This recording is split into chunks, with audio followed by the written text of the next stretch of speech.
ఏమైపోయే వాళ్ళమో అంబేద్కర్ లేకుంటే, ఏ చీకటి మింగునో తను వెలుగై రాకుంటే, తరాలు మన స్థితి గతులు మారక తల్లడిల్లు కథ సకల జనం, బతుకు అగ్రకుల విషకౌగిటబడి నలిగిపోవు కథ నేటి దినం.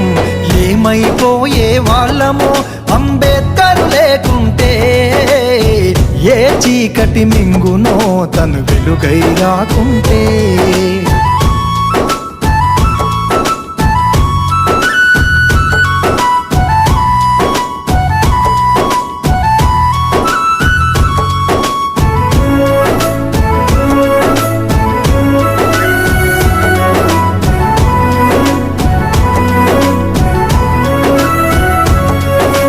అడుగు అడుగు తను అనుభవించిన బాధను తలచి